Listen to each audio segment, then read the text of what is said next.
Hey everybody, welcome back to my YouTube channel. Hope you're all having a great day. Now there is a lot of news to discuss in today's video. I first want to say that the deadline for Americans who do not normally file tax returns to register for receiving stimulus check payments from the CARES Act in 2020 is this Saturday. So if you have not received your first stimulus check payment, then be sure to register on the IRS website by November 21st. Remember, you do not want to miss your first stimulus payment. As for President-elect Joe Biden, NBC News reports that Biden talks pandemic response, jobs, and stimulus, and hints at a strategy for working with Republicans. Business Insider reports that Walmart CEO congratulates President-elect Joe Biden, urging elected officials to pass another stimulus package. But the Walmart CEO, Doug McMillon, is not the first CEO of a big company to urge Congress to pass a second stimulus check. Remember that Mark Cuban is also advocating for a second stimulus payment. In regards to your federal unemployment benefits, well, The Hill reports that 12 million people are about to lose federal unemployment benefits after Christmas. So before we get into the video, be sure to subscribe to my channel and click the notifications bell. That way you will never miss all the newest and most up-to-date and reliable stimulus check information. And let's get this video to 1,000 likes if you think that Mitch McConnell, Pelosi, and Chuck Schumer need to come to an agreement for second stimulus payments. If you think that Congress must pass more stimulus, then give this video a like. Now, President-elect Joe Biden has just met with frontline healthcare workers, and let's see what he has to say. And I want you to know first and foremost how grateful, and I mean this from the bottom of my heart, how grateful I personally am, and my family is to all of you. All of you. You've done so damn much. And I want to thank you, and as president, I'm going to fight as hard as I can, as hard as you're fighting for your communities. And we're going to make sure that you get the personal protective equipment you need, and we're going to protect your right to collective bargaining and form a union, and we're going to lead a robust and aggressive effort to control the virus. And we're going to provide cities, states, schools, businesses with federal guidance on operating. There is no one single place anybody can go to get the kind of guidance they need, whether it's opening a school or maintaining access to health care. And we're going to work like the devil with state and local leaders on mask mandates. As I said, that's what I'm going to attempt to do. And when I make a mistake, I'll acknowledge it. I'll take responsibility, because this is like going to war. This is like going to war. You need a commander in chief. I'm sure I've watched a lot of presidents in my career. I'll make mistakes, but I promise you, I'll acknowledge them when I make them, as well as I'll take responsibility. So thank you, and as my mother would say, hope you keep me in your prayers too, that I get it right. So that was a clip from President-elect Joe Biden. By the way, what do you think of Joe Biden? Will he do a good job in leading our country and recovering the economy? Leave your comments down below. Biden quickly pivoted a broad overview of his pandemic strategy, touching on developing a centralized testing and tracing strategy that was never implemented by President Trump.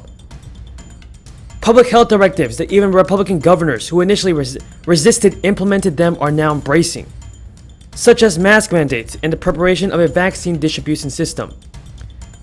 In turning back the economy, Biden urged the lame duck Congress to redouble its efforts to agree on a stimulus package.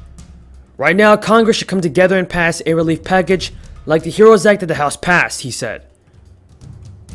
Chief economist at Moody's Analytics, Mark Zandi, said, "If the economy looks like it might be going back into recession, I think political pressure will be very intense to pass a more fulsome package. The size of the package and what's in it will depend critically on two things: the state of the economy on the other side of the inauguration and the pandemic."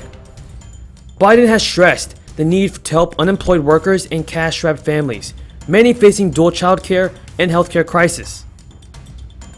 He laid out a post-crisis plan that followed the script of the economic platform he ran on, with a focus on eliminating socio-economic barriers to training and education for students and workers, growing renewable energy, manufacturing and technology, and investing in infrastructure and technological research and development. Political observers said Biden's long history in Washington and his personal relationship with key lawmakers gives him a unique opportunity to break the partisan logjam that has characterized recent attempts at pandemic relief. What do you think, everybody? Is Joe Biden going to be able to unite the Republicans and Democrats, like Pelosi and Mitch McConnell, to pass the new HEROES Act? Will Joe Biden get the stimulus done? Leave your comments down below and tell me what you think of Joe Biden. On another note, Walmart CEO congratulates President-elect Joe Biden and urged officials to pass another stimulus package. That's according to Business Insider. Walmart CEO Doug McMillon took an opportunity to congratulate President-elect Joe Biden on Tuesday. He also added that it was imperative that elected officials work together to provide aid. The Walmart CEO specifically highlighted the plight of small businesses, which he said would struggle to survive the pandemic without further stimulus. Doug McMillon has urged Congress to pass another stimulus package multiple times. While the executive has highlighted small businesses' struggles, the lack of further stimulus has hurt companies of all sizes, including Walmart. Do you think that Walmart CEO Doug McMillon and other CEOs such as Mark Cuban can convince Congress to pass a second stimulus check? Leave your comments down below. After months of negotiations, Congress has failed to pass a second relief bill. Last week, Goldman Sachs said in a report that it expects the government to pass $1 trillion in fiscal stimulus, either before or soon after Biden's inauguration in January. Business Insider reports that Democrats are assailing Republicans for insisting on a smaller, $500 billion relief plan. Instead, they are pressing for at least $2 trillion in additional spending. President Trump has tuned out of the negotiations so far, while he attempts to fight the election results.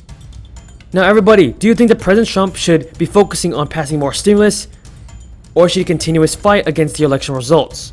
Leave a comment down below telling me if you support President Trump. In regards to federal unemployment benefits, well, according to The Hill, 12 million people would lose federal benefits the day after Christmas if Congress does not pass extensions for key unemployment programs. That's according to a study by the Century Foundation.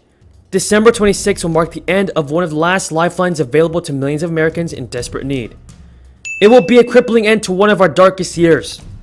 Congress passed a slew of expanded benefits programs in the CARES Act. One program, Pandemic Unemployment Insurance, or PUA, expanded eligibility to the self-employed and gig economy workers, a group that normally is not eligible for unemployment benefits. The study released Wednesday estimated that 7.3 million people will be on the program when it expires the last week of December, and that 945,000 people will have run off the benefit before that point. Another program, Pandemic or Emergency Unemployment Compensation, provided an extension of benefits after the 26 weeks most states offer ran out. That program expires at year's end. 4.6 million workers will lose benefits. Under the 3.5 million will have already used up the benefit before that point. But millions will remain without any unemployment benefits, which only covers a fraction of prior income. Another program, which added $600 a week to unemployment checks across the board, expired at the end of July. With that being said, thank you so much for watching. I truly appreciate all of your support. Before you go, be sure to subscribe to my channel and click the notifications bell so you never miss all the newest and most up-to-date reliable stimulus check information. And let's get this video to 1,000 likes to show Congress that we need more stimulus checks. Thank you for watching, and until next time, have a great day.